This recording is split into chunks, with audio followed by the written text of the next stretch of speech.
What do you think about angels and nations? There are some questions. Что вы думаете об ангелах и о народах? The prince of Persia and the prince of Greece. Князь персидский, князь греческий. And then Gabriel referred to Michael as your prince. И потом Гавриил еще говорит о Михаиле, о твоем принце. Which would make him the prince of Israel. Князе вашем. Ну, имею в виду, что это князь или ангельский заступник Израиля. It's also something that we see at the beginning of Daniel chapter 12. И также это нечто, что мы видим в начале Даниила 12 главы. Michael is the prince of Israel. Михаил это князь великий, стоящий за сынов народа твоего, это князь Израиля. So the Bible doesn't give us more information than we see here. Библия не дает нам больше информации, чем мы видим здесь. And we think that it's likely that there is a prince of the United States or a prince of Ukraine. И мы можем, конечно, по аналогии подумать, что, возможно, есть некий князь американский или князь украинский. Because the Bible does tell us that the whole world lies in the power of the evil one. Поскольку Библия говорит, что весь мир лежит во власти лукавого. And so it's natural to assume that our nations are subject to fallen angels. Поэтому вполне разумно предположить, что наши народы находятся под властью падших ангелов. But we also hope if a nation has many believers, that there will be grace applied to that nation. Но мы также надеемся, что если в народе много верующих людей, то какая-то благодать будет проявлена к такому народу. But we have to be careful that we don't get too distracted by the angels. Но нам нужно быть осторожными и не сильно увлекаться ангелами, чтобы не отвлечься. Because we're not given an angel Bible. Поскольку нам не дана ангельская Библия. There is something I want to talk about before we move on to chapter 11. Но есть нечто, о чем я хотел с вами поговорить, касающееся 11 главы. And it's point 10, the last point in your notes. Point 10 in chapter 10, yes? Yes. Chapter 10, point 10. Перед 11 главой я хотел бы поговорить, 10 глава, 10 пункт, последний, 21 страница. Because Gabriel is eager to return back to the fight. Потому что Гавриил, поговорив с Даниилом, высказывает жгучее желание вернуться назад к битве. He says that he will delay long enough to explain the vision to him. Но он сказал, что я останусь достаточно долго, чтобы объяснить тебе все, что написано в видении, все, что сказано в видении. And he said that he would explain what is recorded in the writing of truth. И ангел это сформулировал так: впрочем, я возвещу тебе, что начертано в истинном Писании. That's verse 21 of chapter 10. Стих 21, 10 главы. I will tell you what is inscribed in the writing of truth. И впрочем, я возвещу тебе, что начертано в истинном Писании. And so we have a puzzle. И поэтому у нас здесь загадка. Because what he tells him is the content of chapter 11. Поскольку то, что говорит ангел Гавриил Даниилу, это содержание 11 главы.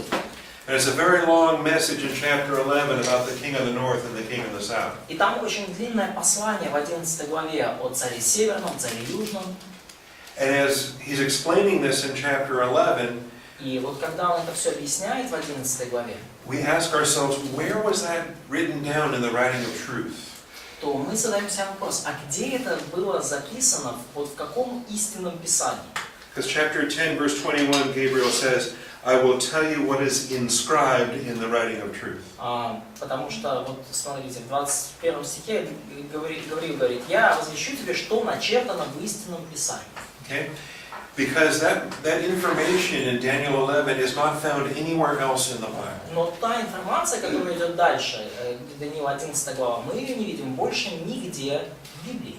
Nowhere else in the Hebrew Bible. Нигде больше в еврейской Библии этого контента нет. So maybe this writing of truth И может быть вот это истинное Писание или книга истины в современном переводе.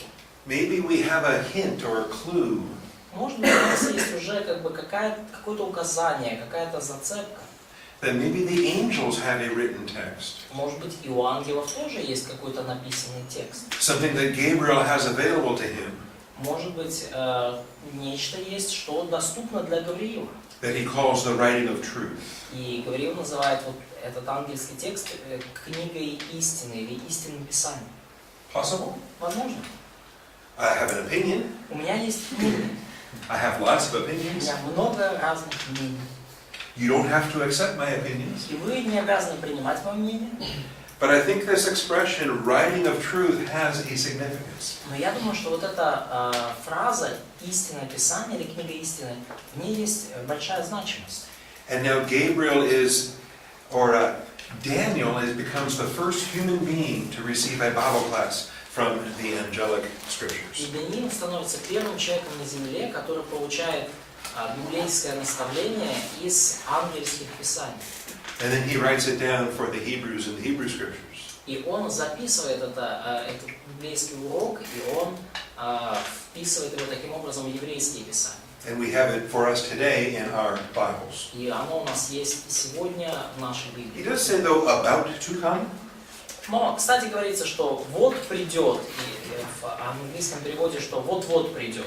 Have you noticed that different people have different perspectives for something that is about to happen?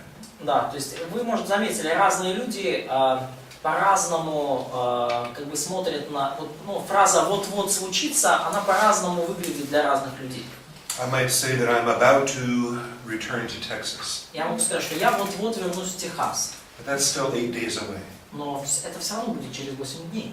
Or I'm about to play in a Scrabble tournament in New Orleans. Или я вот-вот сыграю в турнир по скрэблу в Новом Орлеане. But that's not until July. Но это ж аж в июле случится. And children, young children, Дети, маленькие дети, they have a lot of trouble with something that's about to happen. у них большие проблемы возникают, когда им просят что-то сделать, они говорят, сейчас сделаю, да? Вот-вот сделаю. It has to be today or tomorrow. И я прошу прощения, еще один смысл, да, когда они говорят, вот я хочу вот что-то, это значит должно быть сегодня или завтра. That's the only way it could be about to happen. То есть для детей вот-вот случится это или сегодня, либо завтра. Something in July is forever. Если это что-то в июле должно случиться, то это вечность. Это просто вечность еще до этого. В-українській є незабаром таке слово. And this is true for God and for the angels. И это похоже на Бога, и это похоже на ангелов. Because with the Lord a day is as 1,000 years, 1,000 years is a day. Потому что для Бога один день как 1000 лет, и 1000 лет как один день. The very last promise in the Bible in Revelation 22. Самое последнее обетование в Библии, в Откровении 22 главе, Jesus says, "Behold, I come quickly." когда Иисус говорит, «Се гряду скоро». And it's been 2,000 years since he said that. Уже 2000 лет прошло с тех пор, как он это сказал. And the angel Gabriel says, the Prince of Greece is about to come. И вот ангел говорит, что вот придет князь Греции. So 100 years, 200 years. Поэтому 100 лет туда, 200 лет сюда. He's about to come. Вот придет. Подтягивается. And that shows us a perspective that an angel might have. И это указывает нам, с какой точки зрения ангелы смотрят на время. Also, how long is this fight going to be between Gabriel and the Prince of Persia? И также это указывает на том, насколько затянется вот эта битва между Гавриилом и князем Персидским. As we don't know. И мы не знаем точно. Okay, are we ready for chapter 11? Хорошо, готовы ли мы к 11 главе? Chapter 11 is history. 11 глава — это история. Do you like history? Yes. Да, любите ли вы историю? Do you like history if it's written ahead of time? Любите ли вы историю, если она написана заранее? It's called prophecy. Тогда история уже называется пророчеством. And it's a beautiful thing in Daniel И это потрясающая вещь в книге Даниила, that we have both near and far prophecies. что у нас есть пророчества и, скажем так, ближайшие и более дальние. Almost all of the prophets had near and far prophecies. Почти все пророки пророчествовали и о ближайших событиях, и о ближайшем будущем, и о дальнем будущем. Jeremiah spoke of a 70-year captivity. Например, Иеремия говорил о 70-летнем пленении. Did that come true? Случилось так? It did. Yeah. After 70 years, the Jews were allowed to go back to Jerusalem. И после 70 лет евреям было позволено вернуться в Иерусалим. And so when the near prophecies are fulfilled, we have confidence about the far И prophecies. потому, когда исполняются пророчества о ближайшем будущем, мы можем быть уже уверены и о пророчествах, связанных с далеким будущим. We know prophecies about the virgin birth and the cross and the kingdom will all come true. Мы знаем, что все пророчества о непорочном зачатии, о кресте и о царстве, все это сбылось. Because the near prophecies came true. Потому что ближайшее пророчество также сбылось. Пророчество о ближайшем будущем. So Daniel gives us some near prophecies about the coming Greek kingdom. И Даниил дает пророчество о более близком будущем, о грядущем греческом царстве. And there were prophecies at the time they were given.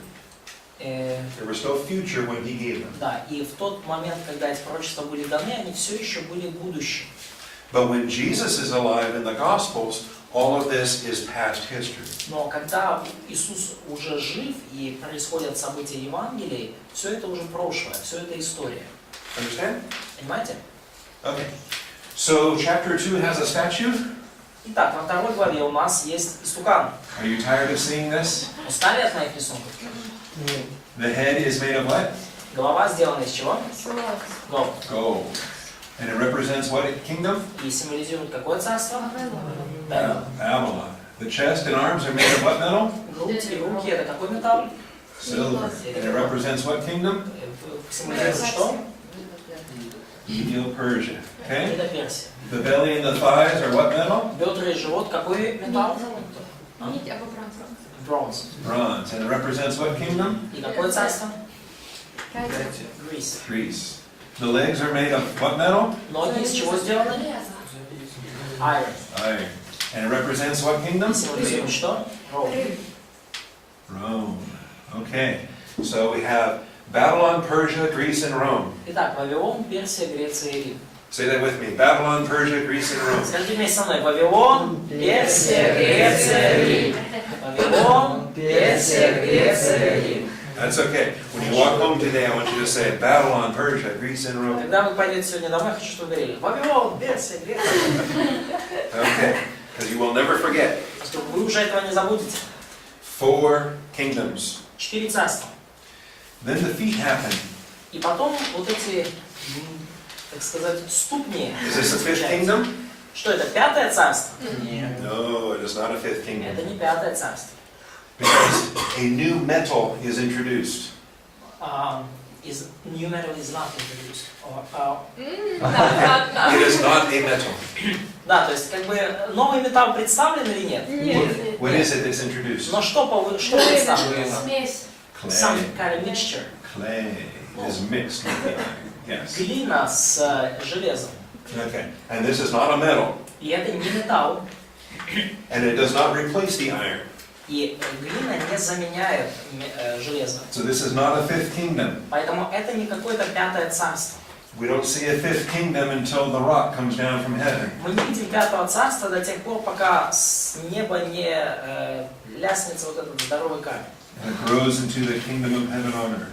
И The пока glorious kingdom of да, Jesus этот Christ. камень не установит вот это славное, величественное, вечное царство Иисуса на земле. Because remember, the story of Daniel is the story of the empty throne. Помните, история Даниила – это история опустевшего престола.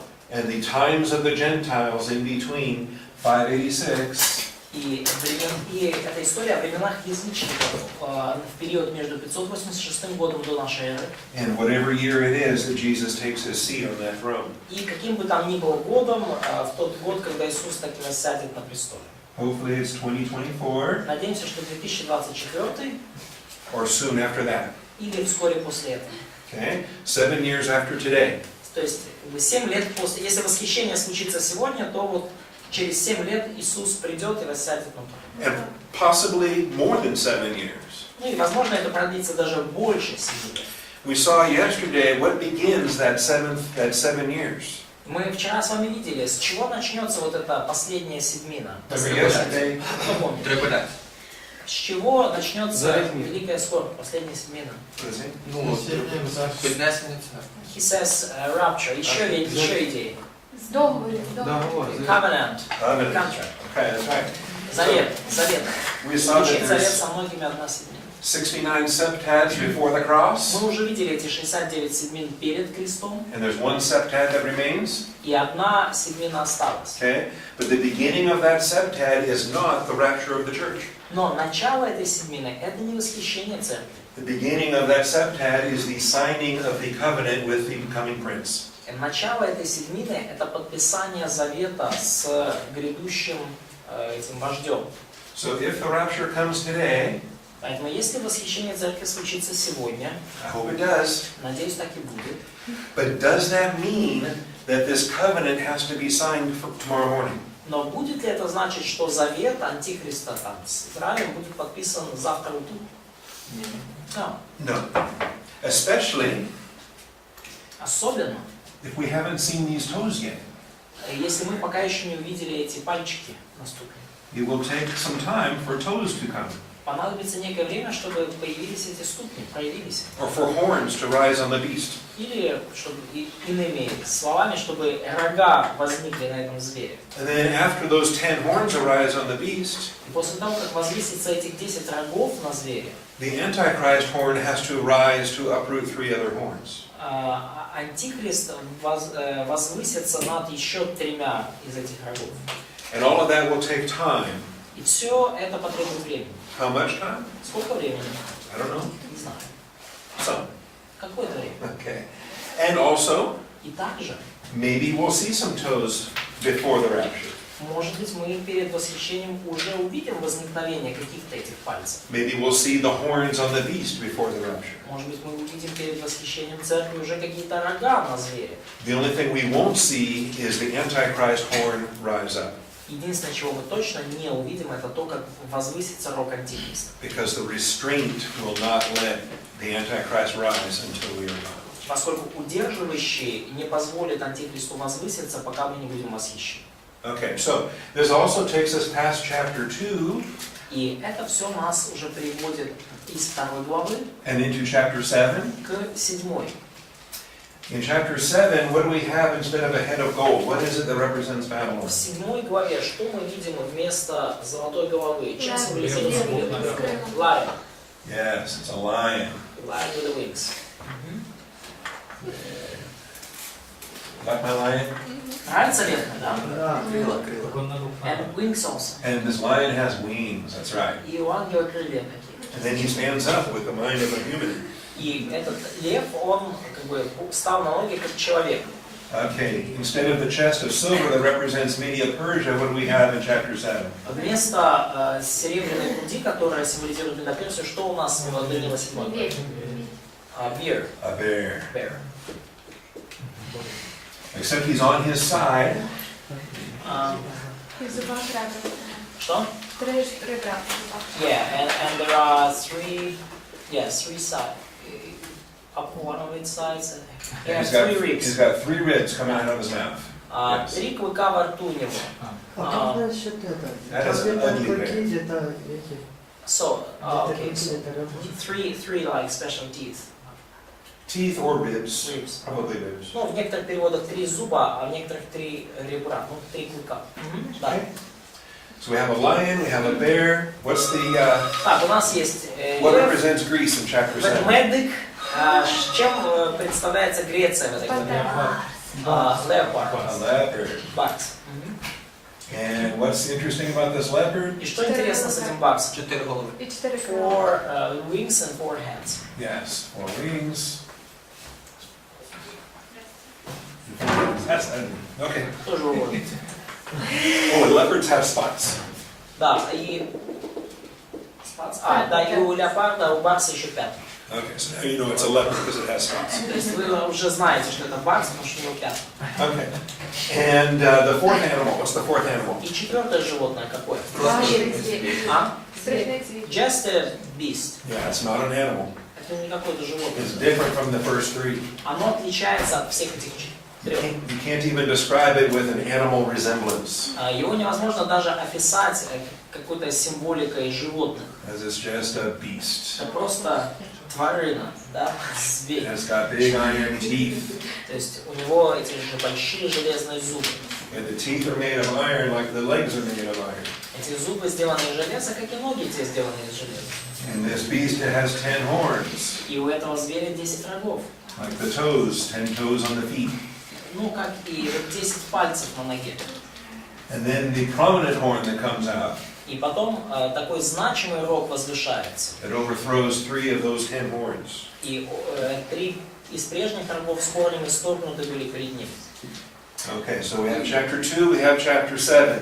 Итак, у нас есть 3 глава, и у нас, 2 глава и 7 глава. Yesterday we also saw chapter 8, Вчера мы также с вами исследовали 8 главу, where our camera lens zoomed in. когда наша камера как бы немножко приближается, And instead of looking at 4 beasts, и вместо того, чтобы рассматривать 4 зверя, we're only looking at 2 beasts. мы исследуем только 2 из них. Which 2 beasts are we looking at in chapter 8? На какие два зверя мы смотрели в 8 главе? The goat and the like this. Okay, 1, 2, 3, or 4? Второй и третий номера. Второй. Second and third. Second and third. Второй и третий, да. Yeah. Persia and Greece. Персия, Греция. Okay. And so Persia in chapter 8 is described, is it a bear again or is it something else? И Персия изображена как в 8 главе, как медведь или иначе уже? The ram. It's a ram, yes. Alright, so it's a ram. It's got 2 horns, Да, баран такой, 2 рога, a little horn and a big horn. маленький и большой. Media is the little horn, Persia is the big horn. Значит, ну как или овен, да, то есть Мидия маленький, Персия большой рог. And nothing can stop it И ничто не может этого овна или барана остановить, until the next beast shows up. пока не появляется еще. So is it a 4-headed leopard again? Да, это, так что, леопард там, барс появляется? No. What is it in chapter 8? Кто там? The goat. Goat, yes. Goats have little beards. Okay. And a great big horn. Да, вот это козел, да, да, с одним рогом, да. С одним рогом. Видный рог между его глазами. Okay. Да, и с бородкой, конечно же. Yeah, a little beard. С маленькой бородкой, такой козел. Okay. And this great big horn is who? И вот этот большой рог, это кто? Александр. Right. And he gets chopped off. И этот рог, мы видим, переломился. Да? He conquered the world before he was 30. Александр завоевал мир до того еще, как ему исполнилось 30. I wanted to conquer the world before I was 30. Я бы тоже хотел к своим 30 годам завоевать весь мир. And I didn't do that. Но я не сделал это. But as soon as he conquered, he was killed. Но как только Александр завоевал мир, его убили. And so 4 of his generals came up and became 4 little horns. И на власть взяли 4 его генерала и стали вот 4 маленькими рогами. And this also has agreement with the 4 heads of the leopard in chapter 7. Да, и это также очень хорошо согласуется с 4 головами барса в 7 главе. And in your notes, I told you who all 4 of those generals were. И в ваших заметках я сказал вам уже, кто вот эти 4 генерала, как их звали. I don't care about 2 of them. И 2 из них меня мало интересуют. I only care about 2 of them. Меня интересуют другие 2. Because there's 2 of them that we're going to pay attention to today in chapter 11. Поскольку именно потомкам этих 2 генералов мы уделим внимание сегодня в 11 главе. Because in dividing up the territory of Alexander, Поскольку при разделении территории Александра, with the Jews that are living in Jerusalem, евреи, они жили в Иерусалиме, we have to be concerned about Ptolemy. и в Иерусалиме вокруг, но нам нужно учитывать то, что на юге в Египте был Птолемей. He was the general that had the Egyptian territory. Именно этому генералу досталась египетская территория. And Seleucus. И Селевк And Seleucus, был на севере. he had the territory of Syria. И Селевк владел территорией Сирии. Okay. And so these are the two that are closest to Jerusalem. И вот эти двое, они наиболее близки к Иерусалиму. These are the two that are going to interact with Jerusalem. Эти два царя и две вот эти части империи будут взаимодействовать с Иерусалимом. The other territories of Macedonia and Greece and Thrace are too far away. Другие территории, Македония, Фракия и так далее, они слишком далеко. They will fight with each other. Южные, то есть Селевки и Птолемеи будут воевать друг с другом. Macedonia and Thrace will fight back and forth. Македония с Фракией, кстати, тоже будут воевать между собой. And Thrace and Syria will fight back and forth. Фракия и Сирия будут воевать также между собой. And Syria and Egypt will fight back and forth. Сирия с Египтом будет воевать. And that's the problem. И вот в этом проблема. Because when Syria and Egypt fight back and forth, Поскольку когда Сирия с Египтом воюют, look who's in the middle. угадайте, кому достается, по чьей территории все это проходит. Okay? It's like a husband and wife that are fighting and the children are caught in the middle. Это как между собой дерутся муж и жена, а дети где-то вот посерединке And that's what chapter 11 is all about. Да, и вот это об этом 11 вся глава. And so we're going to have a lot of back and forth between the king of the north and the king of the south. Поэтому будет много обменов любезностями, то есть обменов ударами между севером и югом в этой 11 главе. Make sense? Разумно? Okay. So we can read a few verses and then we'll see what's happening here. Давайте прочитаем первые несколько стихов 11 главы и увидим, что там происходит. Now remember, this is the explanation for the vision Daniel received in chapter 10. И помните, это объяснение того видения, которое было Даниилу уже в 10 главе. Chapters 10, 11, and 12 are one continuous event. 10, 11, 12 глава – это одно продолжающееся событие. Okay, so read verses 1 through 4. Поэтому прочитайте, пожалуйста, стихи с 1 по 4. Итак, я с первого года Дария Медианина стал ему подпорой и подкреплением. Теперь возвещу тебе истину. Вот еще 3 царя восстанут в Персии, потом 4 превзойдет всех великим богатством. И когда усилится богатством своим, то поднимет всех против царства греческого.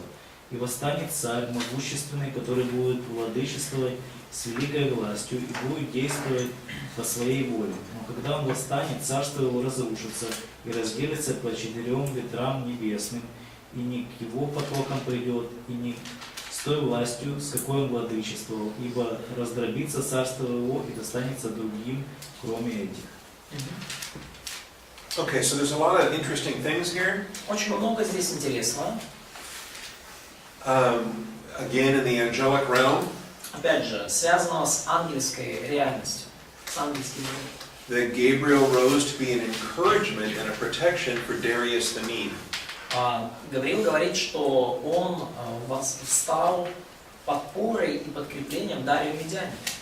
We were asking yesterday, is it possible for a kingdom to have some grace or have some deliverance from the fallen angels that rule it?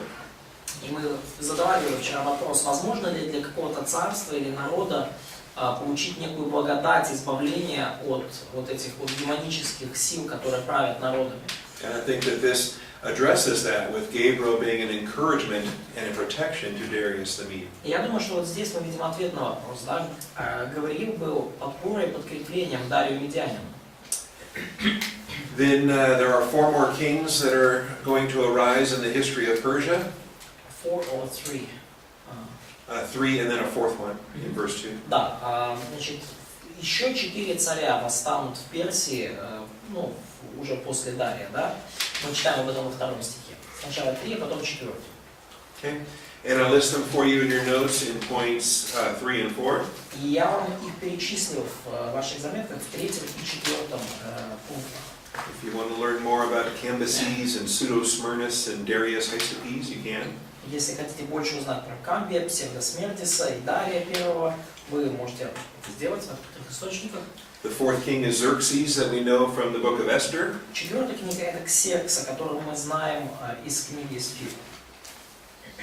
And then we're introduced to the mighty king of Greece in verses 3 and 4. И потом нам описывается могущественный царь Греции в стихах 3 и 4.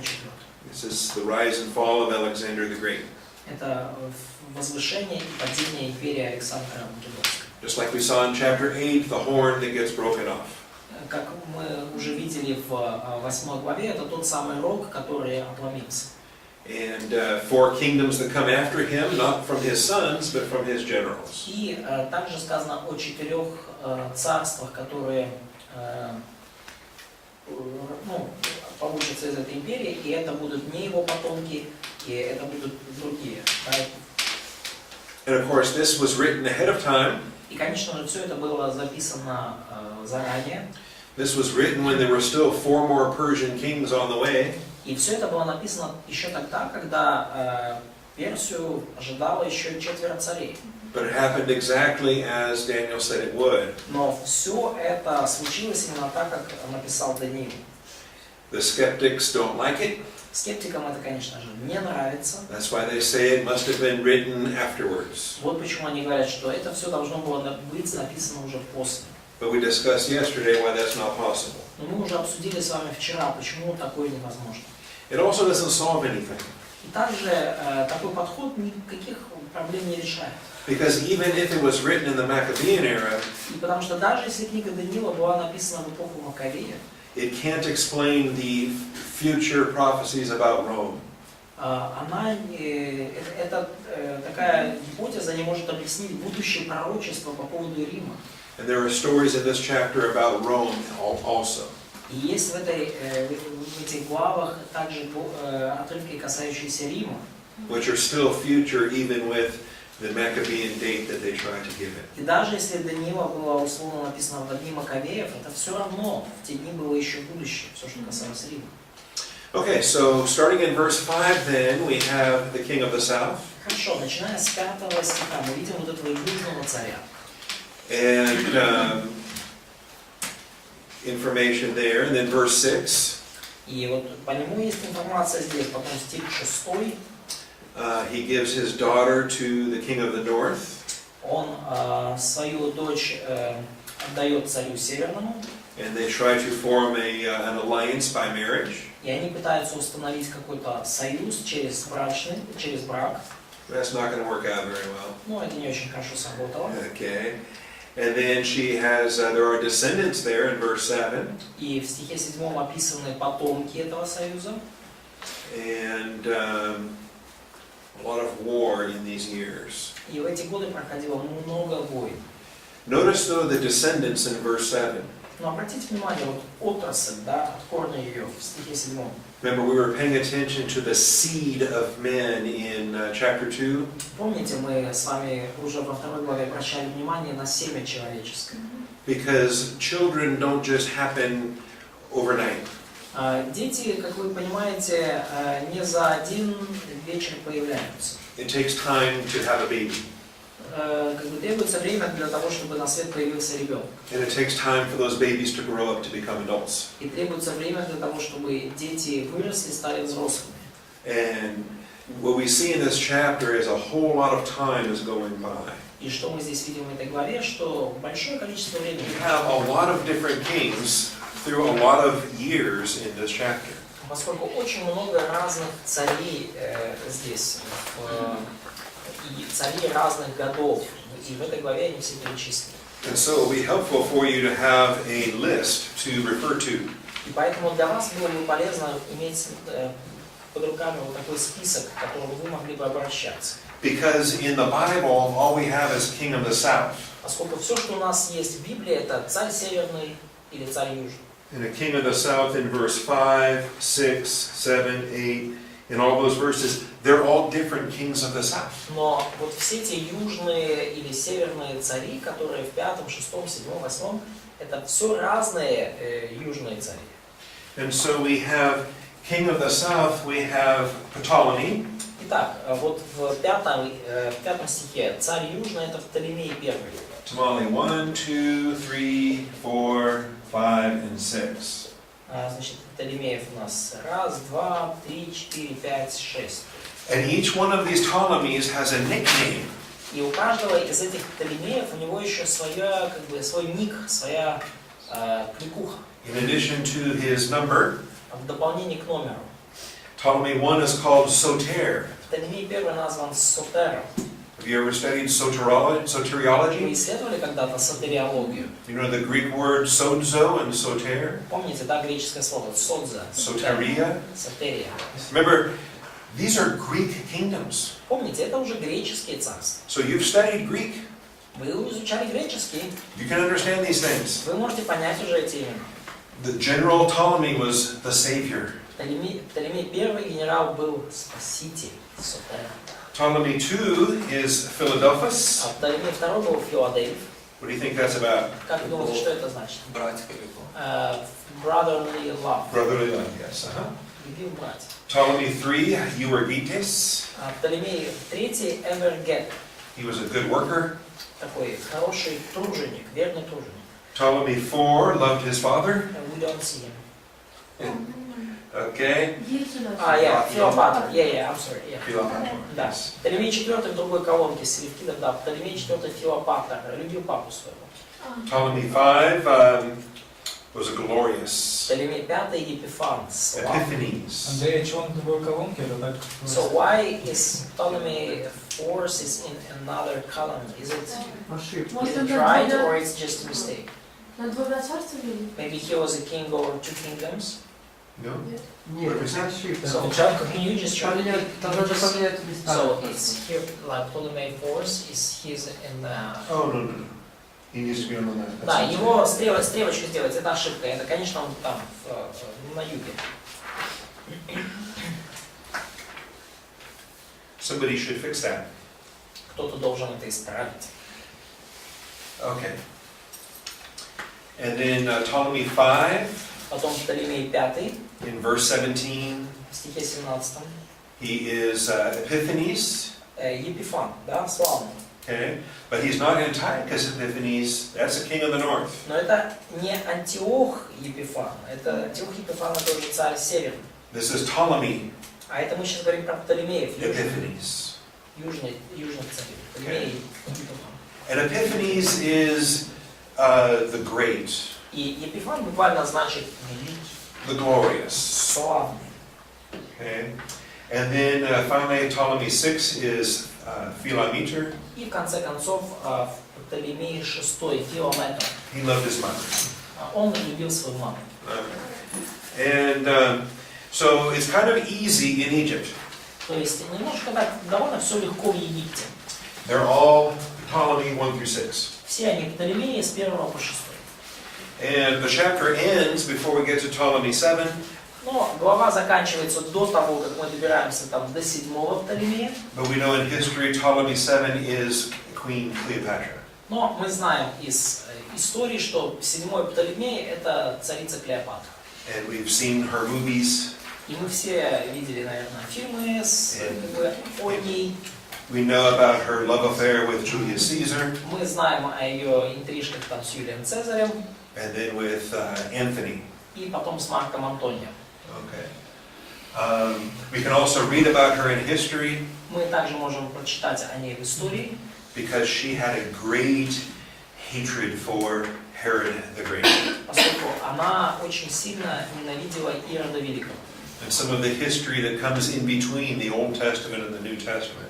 И вот есть история, касающаяся межзаветного периода, между Ветхим и Новым Заветом. It's interesting for how Herod is king of the Jews in the Gospels. И интересно, что каким образом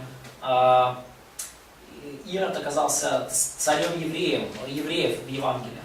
Because Cleopatra did everything she could to get Herod removed. Removed from Rome. Removed from being king of the Jews. Да. Но вообще, да, интересно, каким образом Ирод остался царем, потому что Клеопатра делала все, что в ее силах было, чтобы сдвинуть его с его поста и чтобы он не был царем евреев. Because Cleopatra was involved with Anthony. Поскольку Клеопатра, у нее там были темные делишки с Марком Антонием. But Anthony lost his civil war with Octavius. Но Марк Антоний проиграл гражданскую войну Октавиану Августу. And so Octavius becomes Emperor Caesar Augustus. И Октавиан превратился в императора Цесаря Августа. and Herod gets to stay king of the Jews. И Ироду таки удалось остаться на посту и остаться царем евреев.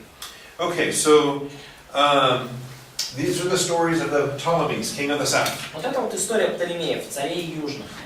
Now, king of the north is a little trickier Но цари северные, это уже немножко хитрее. because it starts with Seleucus the first, Начинается с Селевка первого, but they're not all named Seleucus. но не все цари дальше носят имя Селевк. Seleucus is followed by Antiochus. Вслед за Селевком идет Антиох.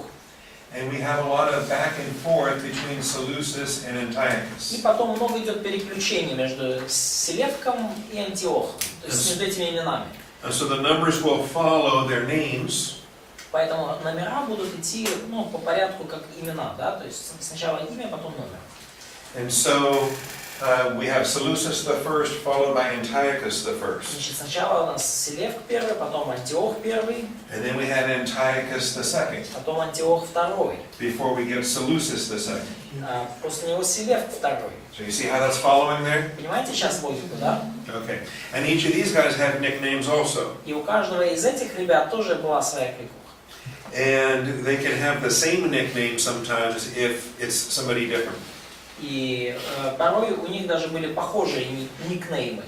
So like Antiochus Soter, Например, Антиох первый тоже Сотер. and then later on it's Seleucus the third who is Soter. И Селевк третий тоже решил себе эту книгу взять, тоже стал Сотер, спаситель. You see that? Видите? 11:10, да? Селевк третий Сотер. Okay, Antiochus the third is the one that's called the Great, Антиох третий назван Великим, and Antiochus the fourth is the one that's called the Glorious, а Антиох четвертый назван Славным, то есть Епифаном. Epiphanes. Да, Епифан. The interesting thing about Epiphanes, Интересно, то, что касается Епифана, the Jews gave him a nickname for his nickname. евреи дали ему еще одну кличку из-за его клички. They changed Epiphanes to Epimanes. Они изменили Епифан на Епиман. So instead of a F, they made it a M. То есть вместо F они заменили на M. They called him Antiochus Epimanes, Antiochus the Madman. То есть Епиман, то есть они вместо того, чтобы Антиох Епифан славный, они называли его Антиох Епиман, безумный, псих. And he was pretty insane. И он таки был псих. Because he was messing with the demonic powers. Поскольку он сильно там связался с демоническими силами, сильно небольшой контроль взяли на And he started to view himself as a god. Он начал себя Богом уже видеть. This is the one who is a type of Antichrist. Это вот тот самый, который является прообразом Антихриста. He's the one we saw in chapter 8 that was a little horn on the little horn. Тот самый, которого мы видели в 8 главе, да? Маленький рог на рогу. Remember we saw a horn Помните, мы видели там рог, that was going to be boastful. который будет хвастлив. He was going to wage war against the God of heaven. Он развяжет войну против Бога небес. He was going to have great hatred against the Jewish people. Он будет сильно ненавидеть еврейский народ. This horn is going to defile the Jewish temple. И этот рог, он осквернит еврейский храм. This horn is going to do everything Antichrist will do in the tribulation. То есть этот рог будет делать практически все, что Антихрист будет делать во время Великой Скорби. Because he is a type of Antichrist. Поскольку он прообраз Антихриста. We discussed types and fulfillments. Мы уже с вами обсуждали прообразы и исполнение прообразов. But remember, Antiochus is a Greek, Но помните, Антиох, он все-таки грек, and Antichrist is a Roman. а Антихрист будет римляном. Антиох Епифан. So Все. they cannot be the same thing. Поэтому это не может быть одно и то же, не может быть один и тот же, одна и та же личность. Far too many people try to make the horn from chapter 8 Antichrist in the end times. Слишком много людей пытались вот этот рог из 8 главы назвать антихристом последних времен. And they're all wrong when they try to do that. И все они неправы, когда это делают. They don't understand types and fulfillments. Они не понимают прообразы, и они не понимают, каким образом прообразы исполняются. Okay, as you look through your notes, You can get details on these. Если посмотрите в заметке, то там будет и детали привел.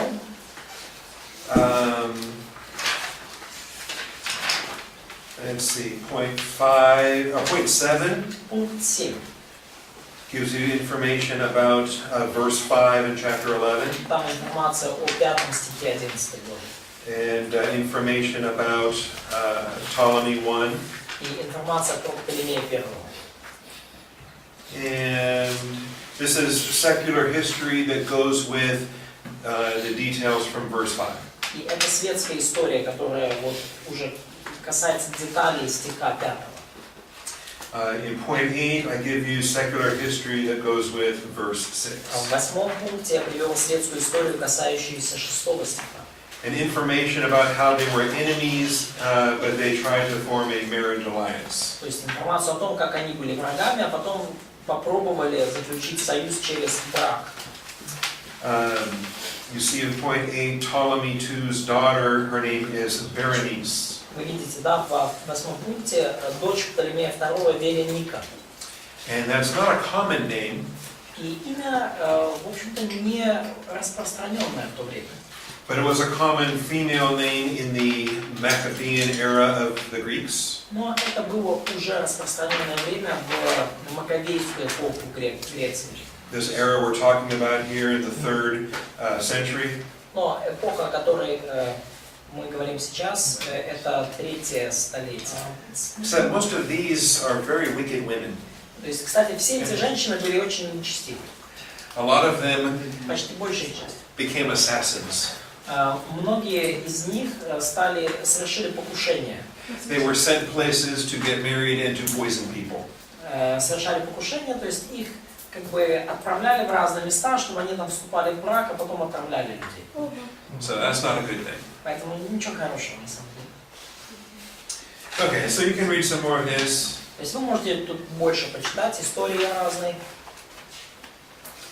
Yeah, the marriage of Berenice to Antiochus II didn't last. Брак Вероники и Антиоха II долго не просуществовал, Because Antiochus II, he was already married. поскольку Антиох II уже был женат на тот момент. And so he had to divorce his first wife in order to marry Berenice. Ему пришлось развестись со своей первой женой Лаодикеей, чтобы жениться на Веронике. Her name was Laodice. И вот его первую жену звали Лаодикея. The city of Laodicea in Revelation 3 Город Лаодикея в Откровении 3 главе. comes from this name. Вот он оттуда и произошел. And so Laodice didn't like being divorced and Лаодикее replaced. не очень понравилось быть разведенной и оставленной, так сказать, на произвол судьбы. Most wives don't like that when their husband divorces them to marry somebody else. Как ни странно, большинству жен не очень нравится, если мужья с ними разводятся и женятся на ком-то еще. And so, yeah. А може питання, а невідомо, чому не було багатожонства, якби більшість практикувала це, а тут... Ну, багатожонства. Почему не было многоженства? Багатожонства, тобто, ну, якби він цар. So why?